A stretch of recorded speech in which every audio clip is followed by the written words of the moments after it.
Hello, my name is Alexander Morari, and I'm the founder of ITKeyMedia. This is our podcast about Central and Eastern European startups that are in pre-Series A stage. And our guest today is Mauris, the co-founder of Avokaado, a digital workspace for contract lifecycle management. So it's Labrit or Terre Homicus, I understand, because the company is Estonian predominantly, but you're based in Latvia right now, right? Yeah, so hello, Jean. Hi, Alex. Jean, the name of the company Avokaado rings a bell. I know you're using the fruit itself, the icon of the fruit, but I think it's more or less related to, it's pretty much related to legal profession, right? You Dutch, can say I think. it that way. You can say that well, but actually the name came from, the legal space is pretty old-fashioned, right? And it's more like a place of corporate people, place for partners that are going there doing some legal stuff, and it's a pretty close community. So when we figure out the name, we wanted to be a bit outside of this corporate stuff and legal stuff, be more funny, be a bit closer to our users, and remove this, this contradiction that legal stuff should be boring, legal stuff should be corporate, etc. Do I read between the lines that the product that we will discuss in a second, your platform, your solution, is not targeted at law firms, but rather at non-legal professionals? This is what you're trying to do, to integrate the legal work and life cycle of a contract outside of legal teams, let's say, right? And make it more user-friendly, non-legal user-friendly, should I say? Yeah. Yes and no. You are correct. For sure, in the beginning, we were targeting law firms. Because our founder, Mariana, she comes from a law firm. She spent 10 years as a partner there. And we were trying to solve law firms' problems. That's how Avokaado came to be. But actually, then we realized the potential and the problem lies a bit in a different dimension. It lies between legal and other business units, between legal and sales, between legal and HR, between legal and other like management, etc. And the problem is like much wider than just like solving some legal department or law firm problems. But we have customers both. We have law firms as a customers, and we have legal corporate legal departments as a customers as well. True, and interesting pivot there from this conversation. You say that the platform was supposed to be, I mean, you kind of you evolved into a situation when the platform is supposed to be an intermediary, let's say, or the legal team ambassador in front of the business teams, right? I understand. So where do you see the problem? Why the cooperation between in-house legal team and non-legal team? I understand business related like sales or marketing or management, like property management, similar transactional situations. Where is the friction? Just to make sure that everybody understands the context.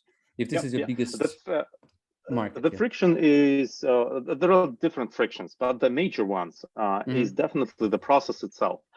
Basically, when you sign a contract within a company and you are not coming from a legal department, you need to go through the whole process of actually like, preparing a draft of a contract, then aligning it with the customer, then getting customers commands, then getting these customers commands to your legal department. Then you need to enter some data that comes from sales, for example, I don't know, the contract value or whatever. So the whole story based on like emailing Word documents, sharing some Google documents, and then all jumping together and trying to figure out this like final document at the end of the day. And this is like one part of the problem when you create a contract and when you sign the contract, right? So, and then you actually need to sign it, for example, digitally somewhere. So you need to have a e-signature subscription, a service or something else. But also the problem lies that for each time, all the contracts are pretty much similar. If you sell a service, Yes. your contracts are pretty much the same, right? And there is no need to involve legal department at each single step, just to prepare a contract, to align it with someone, to get approved.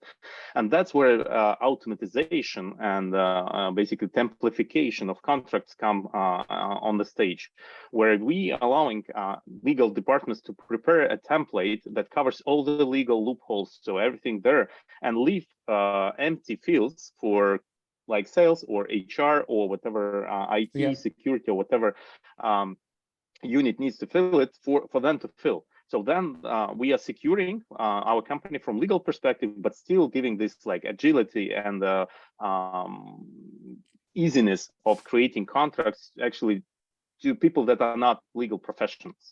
So you do not need to align your, for example, employment agreement and all the amendments with legal department. You just like send the link to your employee and say, here's a contract, you can review it, enter, add your data, like address or whatever, and we sign it right away. And you're not worried that you need to align it or, for example, approve it by legal, because it's pre-approved already on the platform. So now we jump smoothly into round one, the solution itself, after this kind of a warm up. Thank you. And now, at a very high level kind of strategic, or should I say philosophical level, how would you describe this solution now? Because this was pretty technical and like lower level, great, yes, and at the higher level, what's the mission of the company through this product that you've developed? Again, let's separate this question in two parts, because I believe it's pretty interesting for our audience as well. But it started as a CLM, as you mentioned, contract lifecycle management, because it's a pretty similar, pretty well-known terms in the industry when we help the companies to manage the whole lifecycle of a contract. So you template, you automate contract, then you create a contract, draft a contract, then you negotiate, sign, and monitor. This is the whole lifecycle of the document, and this is basically what we do right now. But our vision goes beyond that, and very far beyond that. And by beyond, I mean that we actually are building at the moment already so-called automated live and connected document. It means that the life cycle of a contract ends only when the contract is terminated. So the whole life cycle ends only when the contract is terminated. And while the contract is alive, a lot of things happening around the contract. Contract value might change, some amendments might come into force, then you add some more, anything else, you add related contract based on that contract, etc. And that's where we believe PDF and any type of other formats are failing. Because PDF is like something that you kind of read from the screen, or you can print it, but there is no so-called layers of contracts. There are no layers that you can operate with. By automated document and live document, as we see it, and that's exactly our mission, to bring to the world a new way of actually building, designing, signing, and monitoring all the contracts and agreements, is our document is layer-based. So you have a textual layer, and then you have a layer of context and variables. For example, this is like a legal risk, this is a commercial risk, this is like something important, this is less, this is amount of the contract, this is a termination date, those are penalties of the contract. Then we have definitely a design and appearance layer, means that existing contracts, they look nice when you actually print them out on the paper, and then you see, okay, here's the contract. Not always they look nice anyway. But our modern world is about mobile devices, right? Did you try to read the contract in PDF from your mobile phone? You probably did, and it kind of looks crappy. And that's exactly where the layer comes into force. So it adapts the view of the contract based on device that you are looking on the contract from. A kind of responsive. Then there is, then there is a layer, so-called data layer. Meaning that you can extract and put in any data into the contract. Extracting data means, for example, you need a payment date for your accounting system. You can extract it from a live contract because this is a data layer. It consists of different fields that you can use outside of the contract, and you can access them as well in read-write mode. So you can write something, for example, if you have a value of 1 million for the service contract and you spend already 150,000, then we can write into the live contract that 150,000 spent, and the contract value right now is like 850,000 euros at this particular moment. So this is what we call so-called live and connected document, and this is our vision: to replace the PDF, to kill PDF in terms of, not to kill PDF. We do not want on a mission to kill PDF, because there are a lot of applications for the PDF as well, and any other format. But we believe that the future right now is data driven, and organizations and businesses, they have a lot of data hidden inside the contracts that they can't access, that they can't use, that they can't update, but it's a business critical data, because all your business built on around the contracts, right? It's not built on thin air, right? You always have some, like someone you owe and someone owes you, and who owes you and whom do you owe? It's always based on the contract. And if this contract exists in PDF, it's always like a human job to go there and take a look at the contract. So what are our obligation, what are the termination dates, etc. That we want to replace. So it's all automated. The format is machine readable. It has an API, so you can access any contract based on API. You can put data there, you can get data from there. This is like, again, not from a technical perspective, but from a business perspective. So we make contracts alive inside the business, where you can actually operate with them inside your company or your organization, or even several organizations. Yeah. Could you please repeat the 3 layers? So remember the formatting layer, the data layer, and what was the third? Yeah, there are actually 5 layers. Content and formatting. This is layer number 1. Yeah. Say it again. So the content of the document. Content and formatting. So your clause is like 1.1, 1.2, whatever. Then there is a second layer, context and variables. Mm-hmm. This is a commercial term clause. This is a legal clause, and variables like amounts, etc. Then there is a layer of design and appearance, how this contract will look on different devices, etc. Okay. Then there is a layer of collaborations, collaborators, and workflows, meaning that you can program your contract to run the way you like, with the people you like to include in the workflow. Like super simple example, if HR contract or if sales contract is on top of more than 1 million euros, it needs to be approved by CFO. And then it goes automatically to CFO approval. Like this is like 5th layer, collaboration and workflow, and final layer, workflows, and collaborators around the workflows. So people. And then there is 5th layer called data and transactions, meaning that you can take some data as I described and put some data there. This is like 5 layers structure that we have in mind right now, that we are already using within the existing product. But at the end of the day, we want to release it as a thing that anyone can use as well. Okay, clear mostly. I just wanted to ask if I understand correctly, data and transactions, was it the term? Data and transaction layer. So this is an invitation for machine reading, I understand, but also this is an invitation to abstract from a contract the data that might be used by other departments than legal or, let's say, sales. What I mean, for example, accounts payable, accounts receivable or payable. And so I understand this data can be integrated somehow through other platforms and solutions, abstracted from your platform, okay?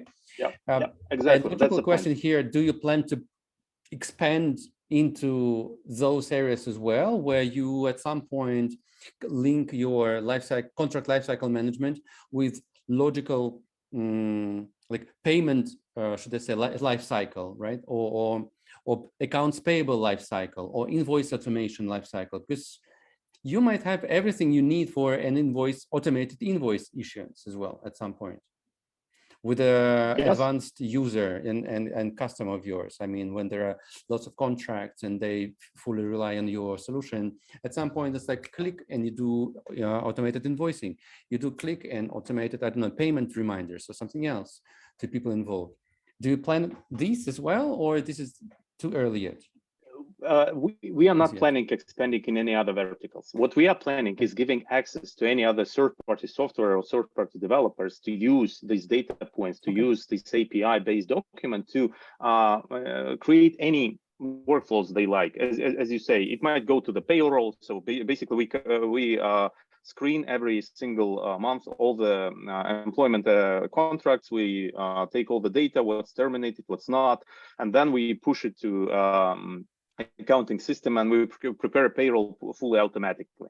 So this can be done, but we won't be going into the payroll. This is not for we are the source of the change. That's where we see aDOC, this automated document, the source of the change. And for sure, as I mentioned, there is an API. There will be different plugins for example, for the same, like for the simple stuff like Gmail as well. If you're receiving this document, you can preview it right in the Gmail if you have a plugin. So basically, who sent you the document? Who are the parties that are signing? What's the status of this document? And you can do actions right there. This is the beauty of the concept of this live connected document that we are building. And then you can feed other tools and software that the company is using correctly, right? Like, I don't know, Salesforce maybe, or other CRM or HubSpot, e-signatures or whatever. HubSpot, you say? Bamboo HR. Yeah, HubSpot, Salesforce. Bamboo HR, as an example, those are already in our pipeline. So we will build those integrations ourselves to start with. But later down the road, we see a third party is building those integrations in like so-called apps marketplace on top of Avokaado, where you can kind of, I want an integration with whatever software there is, and there is a like in the marketplace an app for that. So you can integrate aDOC with I don't know, Pipedrive, for example, because you use Pipedrive as your CRM system. Sure, no problem. And then there is a very simple integration, no-code integration, like Zapier or any other similar like building blocks based software where you can just put together. If there is a deal in the Pipedrive, then we take this template from Avokaado, we create a document, we share it with deal collaborators, and it runs through the workflow called like regular sales deals. Yeah. And it all automated right from the box. So everything starts happening when the deal is closed, for example, in Pipedrive. Yeah, okay. So making a step backwards a little bit, the agreements themselves. So let's take a company, a mid-sized company which is using two contract, let's say 10 contract templates. As you say, on your platform can allow, let's say me, this company, allow to have a collection of pre-lawyered contracts that then can be collaboratively finalized with stakeholders internally, but also externally. All the business details and data and contact names and contact entity details and so on, entered as a business case, a business situation requires, clear. But then at some point, this company has 10 tablets covering all the needs of this company. What makes them stay on the platform then? It's a good question. Having templates doesn't mean that this is all you need to do, because every template runs through the workflow. So you need to monitor the whole workflow. And at the end of the day, you need to actually monitor your obligations. So basically, obligation monitoring, this is a bit different thing. So what contract do we have? What live contracts do we have? What contracts are expired? What obligation we have under these contracts, et cetera, et cetera. So it all stays there. And we bring value until your business operates. This is like super simple. You start with a template, but it doesn't mean that you can exist outside of Avokaado. You can switch Avokaado, replace Avokaado with another software. But anyway, you will need the same software, at least with a like similar functionality to automate your contracting and build. We call it a legal experience. This is like, user experience. We call it inside the company legal experience. So how your organization interacts with internal and external stakeholders on a legal level. We call it like maybe a new term. We call it legal experience. So how quickly you can sign the contracts, how you get updated on the contract terms, how transparent is the process, how it's like compatible with all the devices, etc., etc., etc. So this is what we call legal experience with internal and external stakeholders as well. So, and to provide this legal experience, you need to stay with the platform. Otherwise, it's just like won't work. Okay, so based on your experience, by the way, how many clients do you have now? I mean, users, let's say, or companies. So how do you we call accounts.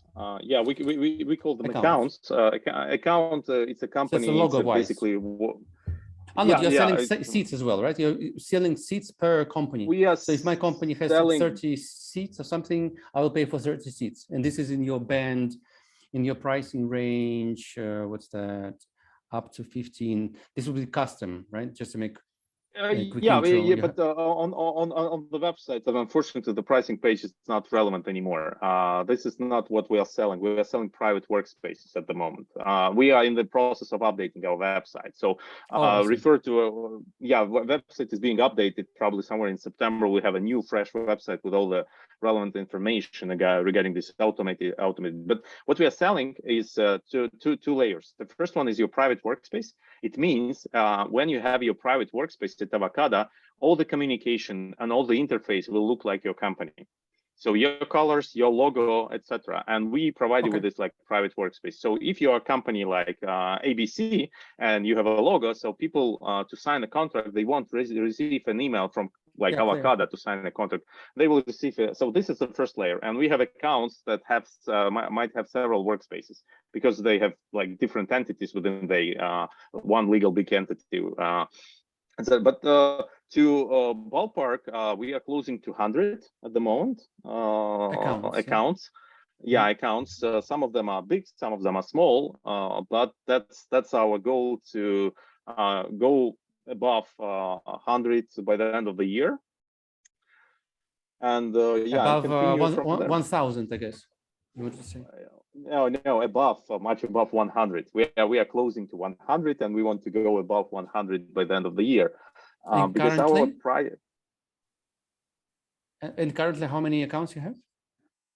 I'm not. I can't disclose all the. I see. So your goal is to have 100 and above, or closer to 200. Yeah, we are closing to 100, but by the end of the year, we want to surpass 100. I would like to surpass by like 100 to get to 150, but it depends on many factors, as you know, because our starting tickets are not that small. We start from 290 euros per month paid annually. So this is our starting ticket for private workspaces. And it can go both up and down depending on different setups. But on average, it's a 5,000 euros annual subscription. This is an average ticket for us at the moment. Per account, which is a logo, a company, per account, right? Entity. Yeah, it's a company. Yeah. So again, 5,000 yearly. Annually, yeah. What's your approach as far as the pricing? The more clients you have, the price will go higher, or you will then be able maybe to reduce the price? What's the approach or strategy? Well, we are not looking at reducing the price because we have a pretty transparent and straightforward ROI there. It's like super simple to calculate, and it's like above 100% during first year right away. So you are getting your money back as a company within the first year is the first thing. The second thing is actually our ICP, ideal customer profile.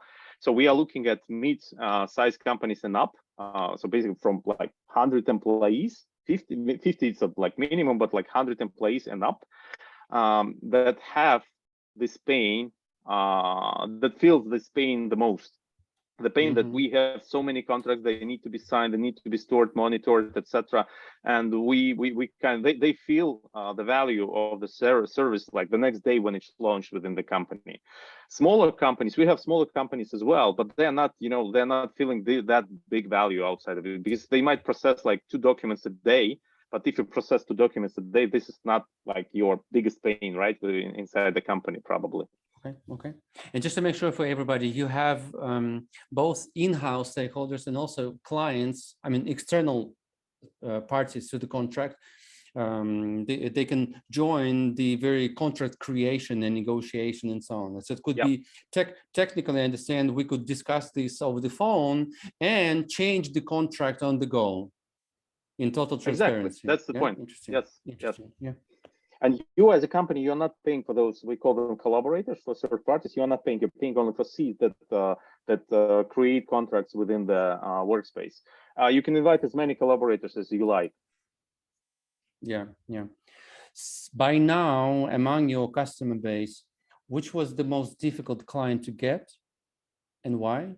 Don't give the names, of course, but I'm trying to understand this sales process and maybe sales life cycle as well. Which was among, let's say, the most difficult, and why? You know, it's always the ones that are on closing stage are most difficult. The difficulty goes up. We see that our customers become bigger and bigger and bigger, and the closing probably always the biggest issue is with compliance, security, and all of that stuff. So you need to fill like huge forms on that, on the data storage, backups, office security, etc. So all this compliance part is actually one of the biggest struggles. And the bigger the company, the more it developed in terms of like compliance management, the harder, not the harder, the more you need to put in work to close the deal. But also checks are much bigger than 5Ks there as well. So. And so governance and compliance is the biggest barrier, yes, right? I would say like this. Yep. And is it all technical challenge for you, meaning to provide security, crypto, something, or is it less of a technical and more legal stuff for you to resolve? It's legal stuff, exactly. It's exactly legal stuff. It's not technical stuff, because technically we are kind of secured. We use Google Cloud Platform standards that Google Cloud Platform facilitates. So it's basically we covered it in architecture.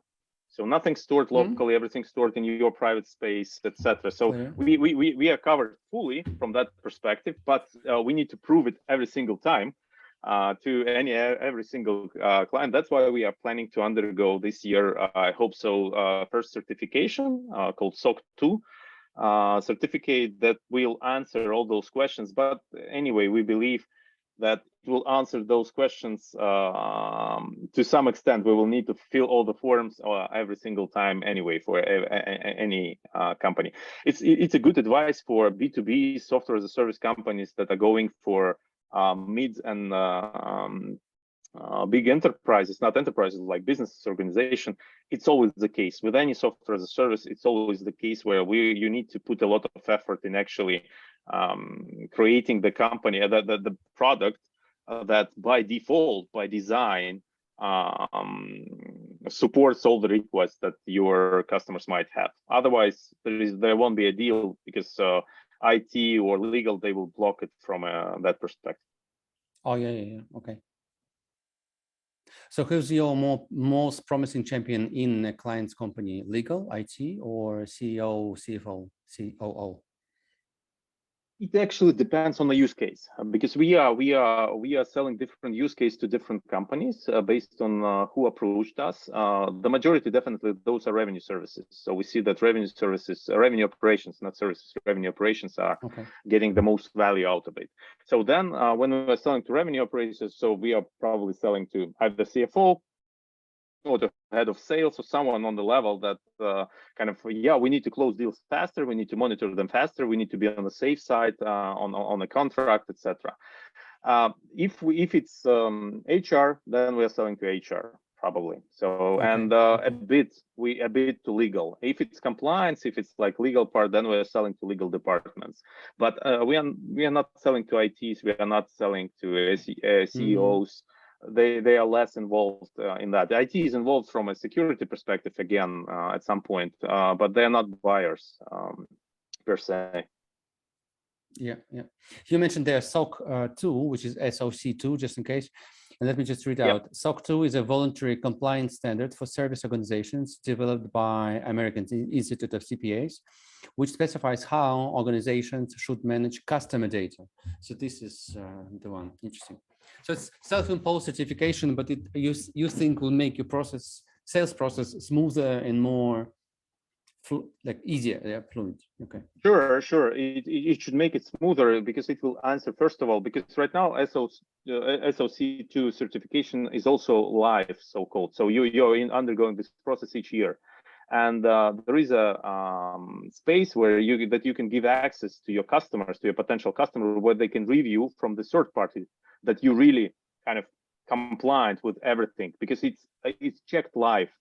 All the database encryptions, all the backup, they're checked live, because when you undergo the certification, you give access to your infrastructure, to the company that you are going certification through, and they monitor it constantly from a technical perspective, and for sure from legal perspective as well. So do you have these contract updates in terms of like GDPR and data processing, etc., etc. So all these things are monitored, but it's like pretty expensive. To maintain the initiative. certification. Okay. Yeah, maintain not that expensive. The initial certification is expensive and very time consuming. What's the price tag there for the initial certification? It starts from 25,000 for type 2. There are two types, type 1 and type 2, but you shouldn't care about type 1. It doesn't make a lot of sense. You anyway will need a type 2 of the certificate. It starts from 25,000 that you need to pay to your partner. And then on top, there will be other expenses. And then you also need to commit pretty big amount of time from your team, management team, and from your engineering team as well. Okay. Wow, interesting. Yes, Jan, great, interesting. And I think we have now a pretty good idea about the product itself, but let's see how you manage the pretty competitive, should I say, context and surroundings in this legal tech, we could call it, or contract management tech, let's say, globally. Who would you say are your most interesting or challenging or dangerous competitors, and how, in a nutshell, you would describe your company standing out from the crowd of contract management softwares? I believe we can definitely name several pretty known ones. Jura, there's JURO. It's a contract book, definitely. You can name as well companies like, how we call them, I already forgot. Do you know Pergamin, for example? I know the guys. Contract Mill, Ironclad, those are the competitors that we see as competing with that at the moment. Yeah, okay. There is a difference. We see ourselves operating on a bit different in a bit different way.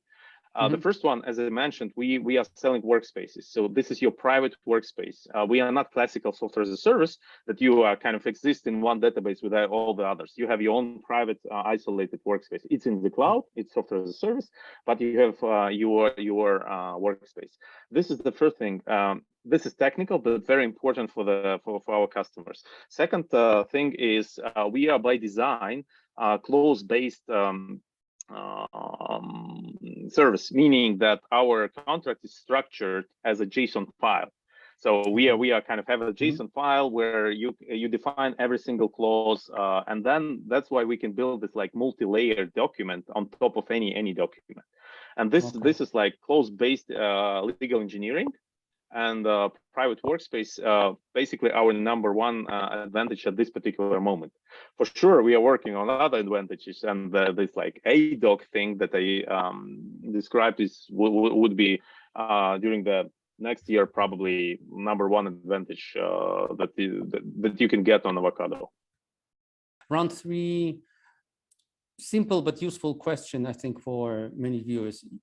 As a co-founder of a company, what are your productivity hacks? Not the tools, but again, the way you do things. Yeah, yeah. Probably I'll be repeating many other founders. No, first of all, I designed my own productivity system that works for myself. I tried different systems throughout the year. So I have like my planning technique. I have my technique of working in the flow. It's Pomodoro based. So I'm planning 5 tasks for every week.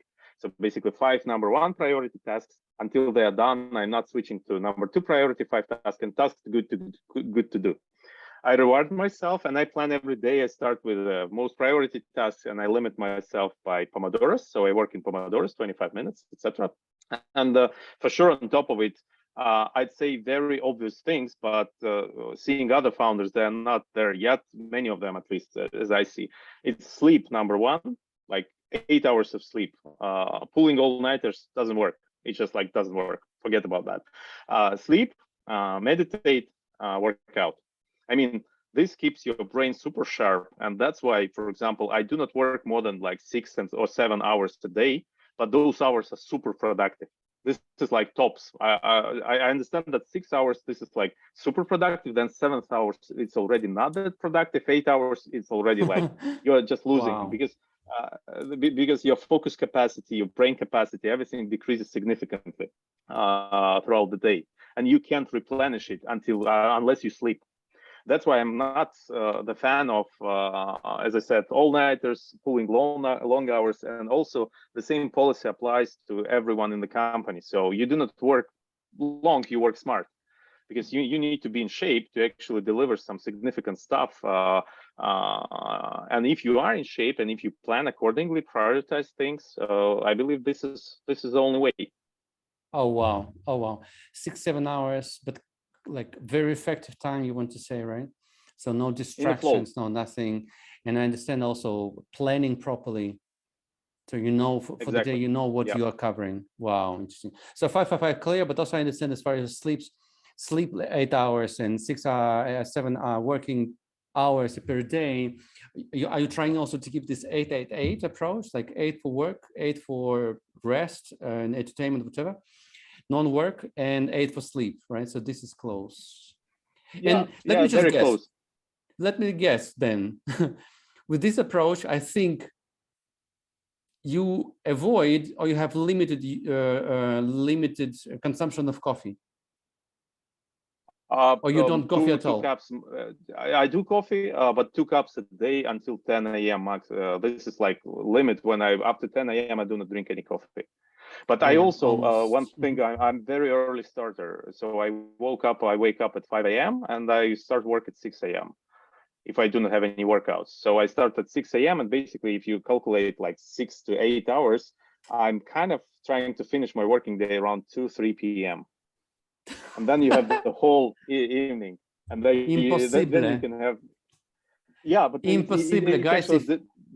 Look, founders of startups, if you have ever been interested to meet a UFO man, let's say in this case, here is your UFO founder, to start at 6 and finish at 2 p.m. and he's done for the day. Wow.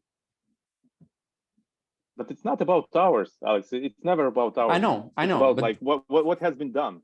And this is one of the biggest, I believe, misconceptions that come from this like 8-hour working day. I have a friend of mine. He owns one like pretty successful company, and what they did an experiment with 4 working days a week, four work day a week. And he ran it for 3 months. And when I met him recently, I said, like, how was your experiment? Because he was very afraid. I was very like motivating him, please do it because you will see it works. And he said, no, I will lose like 20% of my like revenue, time commitment, etc. But he didn't lose anything. Everything improved. Every single metric that he's tracking improved. Revenue improved, customer satisfaction, everything improved.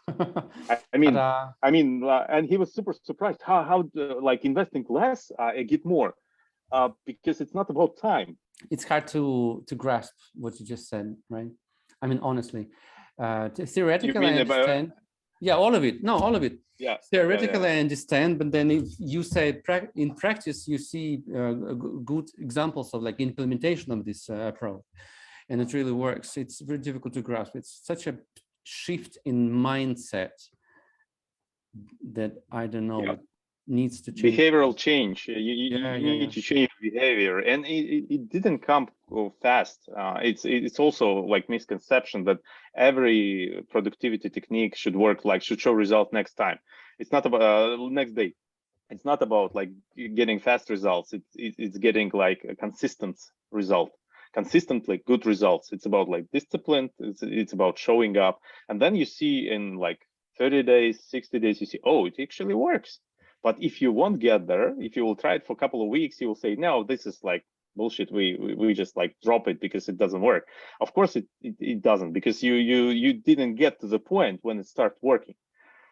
The same stuff works for OKR systems. So I've been part of several processes implementing OKR system, and I saw how it fails and I saw how it succeeds, but not because the people were bad or the company wasn't ready. Because they were not consistent enough. They were not like doing it enough for long enough to actually for it to start to work. Let's hypothesize then, if this is a company heavily based and rooted, let's say, in sales process and an ongoing interaction with the client, and you have account managers, and these account managers are one account manager per client. And if one day is off, and let's say I understand the whole company is off, let's say Friday, yeah, usually would be more logical. Then, and for this company, it's impossible to have everybody on a day off on Friday, just because the client interaction will be disrupted. Does that mean 5-day work week is not for every type of business, or you would argue that it's doable for every business? I definitely think that it's not for every business. So retail can't work this way. Hospitality can't work this way. So there are a lot of businesses and actually startups that can't operate this way. But the majority I saw actually can operate this way. And all this like account management, support, customer success, all of these functions, they can be automated to some extent. And for sure, incidents and critical incidents should be resolved anyway. If you work 4 days a week or 5 days a week, it doesn't matter. You need to do it on weekend as well, right? So, if the business is going smoothly, and if the culture of the company actually is about productivity, not about like reports on pulling hours, long evenings, long nights, or whatever, then it works all the time. And if you, of course, if you have adults in the company, by adults, it doesn't mean like people like above 18 years old, but adults, people that actually understand how it all works, and they are responsible enough for what they do, for the position they hold. Adults, yeah. You mean like mature professionals? Mature, this is the challenge. This is a challenge at your recruitment process, right? As well, in a way. Yes. So we switched to a bit different recruitment process recently. We like by the end of the year we'll probably see some first results, and I hope they will be good ones. And we are recruiting for culture. Culture. So basically, the first thing and the first red flag is like culture. Do we share the same values, similar values? Not the same.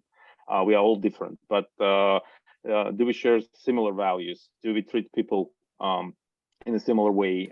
Do we treat relationship in a similar way? Do we communicate in a similar way, etc., etc.? All these layers are super important for hiring, because I believe that even if you're hiring not the best engineer, but he fits perfectly, he will perform or she much better than the like super senior guy that doesn't fit, or a bit toxic, or whatever the issue is there.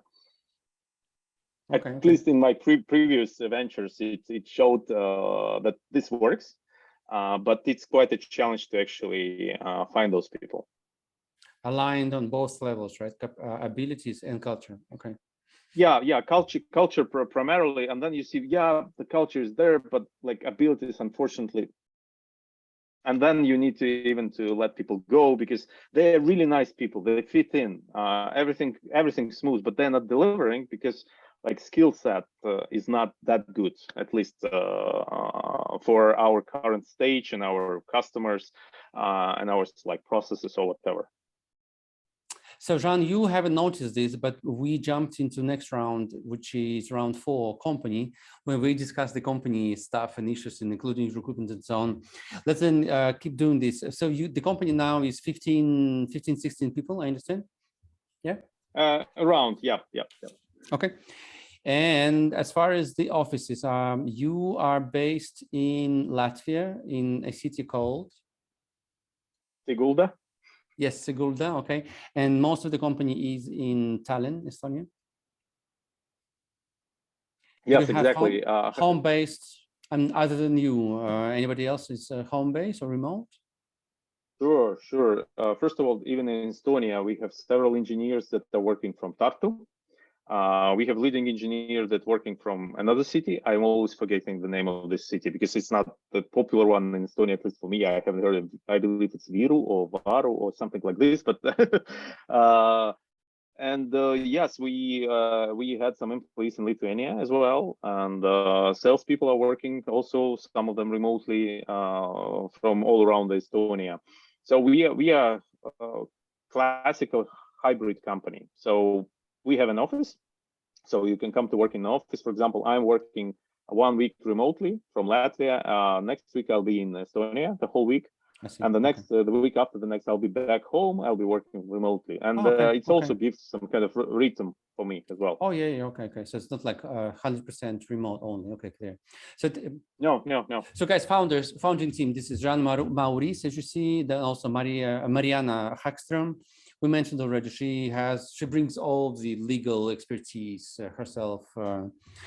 Who used to be partner in a law firm and so on. Okay, so that's like a very complementary founder team.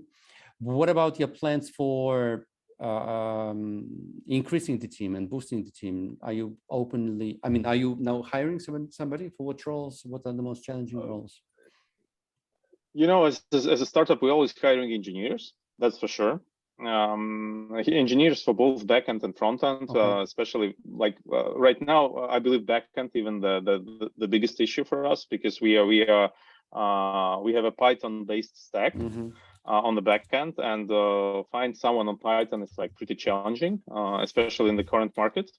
But for sure, we are hiring. We'll start hiring we'll go on hiring spree on sales, in sales department, somewhere like by the end of August. So we'll be hiring sales reps. We'll be hiring SDRs, BDRs, all of that people. Our head of sales, and the sales lead will manage the process. And for sure, we are always also we are hiring into customer success as well. So basically, into all units, excluding management. We didn't need like more managers. We need like people either supporting our customers or being like individual contributors, like engineers or whatever. So tech customer success, more or less obvious. What about sales reps and SDRs and so on? The whole sales team, also in the Baltic region, or are you now ready to hire people on the ground in the markets of your top priority for expansion? In the short term, it's definitely Baltics. We are looking at Baltics. It's still big market for us. There are so many companies that still needs, but we need to reach them out. Primarily like Estonia, Latvia, Lithuania. But the expansion is still in development. We're still considering where to go next, because the thing is that you need to localize your product at some point. And localize not only the product, you need to localize your help, customer support, customer success, etc. So it's not about hiring someone, for example, in Germany to start selling in Germany. It's not enough for us. We need a customer success person that will work in Germany. We need someone else to help customer success to actually localize all the materials and localize the product, etc. So it's a pretty resource consuming process for us. So right now we are seeing that Baltics is number one, especially Estonia, as we are in Estonian and in English as product wise, and our customer success also speaks Estonian and English, so we can onboard both on both languages and support on both languages. Yeah, you answered my question about the languages as well, because I saw contracts in English in the demo or what's that, in trial, after trial registration. Haven't seen others as well. And if you had the money, the resources, the time, the effort to spend on expansion, what market would you choose and why? Good question. I kind of we're still looking. We're even arguing a bit within our team about that. I will look into the Nordics, definitely. Okay. Interesting. Also, Germany, Austria, Switzerland region. This Okay. that's for DACH. How you call the region? DACH. Yeah, thank you. This is the region, one language again, and pretty big one. US probably somewhere later down the road. So before US, UK might come, but because in US you need to have boots on the ground from day one, just to get there, and it's a huge investment in terms of time and money as well. So we are looking ourselves expanding into Europe, and but this like expansion strategy is still in works. I believe we will have a more clear picture by the end of this year. So where are we looking in the perspective of 2-3 years from now? So let's move on to round 5. Last but not least, Formula F3, which is funding for the future for us. In a nutshell, I understand the combination of convertibles of approximately 1.5 million euros is the story behind today. And last round, oh no, sorry, what was that? Last maturity you mentioned for the second round of your convertible loans was 1st July 2022. And what's the destiny of those? Have you managed to? We convert in the process of finalizing the conversion right now. Yep. Okay, cool. So to basically raise next capital. And are you now starting the next round, and in what shape and form? This is a bit tricky in our case because we have a case where we have several of our customers that are interested in investing, and so they are looking at to join the next either like convertible note or safe round, whatever it will be. But we are not opening the big late seed or like early A round yet. Because we believe we need to do some homework before that. So right now we are kind of in the process of raising a bridge round by to keep us like running in the like perspective of 6 to 8 months to get to the numbers we would like to be at. So we can safely go there and raise this either late seed or you can call it already A round on the decent terms and from a decent VCs as well. If I can ask, this bridge round amount is in what range? It's kind of varies. So we are looking around 500,000. So this is something we are looking at. We can go lower, we can go higher, but this is the amount we are looking at the moment. None of my business, but isn't the company good? I mean, mature, let's say, like in a good position to take on some debt where you don't need to give away equity, but then just, you know what I mean? Yeah. I know what you mean. Yeah. But I believe it's especially in current situation, it's not like a viable option at the moment for us. Difficult to get qualified. Difficult to get qualified, and probably the amount we are looking for will have like a very, let's say, not the good interest terms. Rates. Yeah. Okay. Yeah, challenging interest rates. Exactly. That's the point. We were considering it, but it is much more simpler for us because equity is always. It's sometimes underrated, sometimes it's overrated in terms of how do you operate with equity. And if you show the growth, the normal, it's always okay to restructure equity during the next round to maybe buy out some early investors, etc. Restructure equity at to some extent if you show growth. But if you do not show anything, it doesn't matter if you have a lot of equity or like whatever the situation is. Okay. And did I understand correctly? You said some of your customers are ready to invest, yeah? Yep. Oh, Cool. Guys, what's that's the say? If your current customer base is ready to invest and help you breach the company between the investment rounds, I mean, this is a signal of a very good loyalty, I think, and also those customers want to, I understand, to earn also off of your product, which is a very good signal. Jean, it's a competitive, crowded place. We discussed your competitive edge still. And I wish you all the best. Good luck to conquer Estonia, Baltic countries, and then hear more successes of the company in other countries outside of the Baltic region. Thank you very much. Thank you.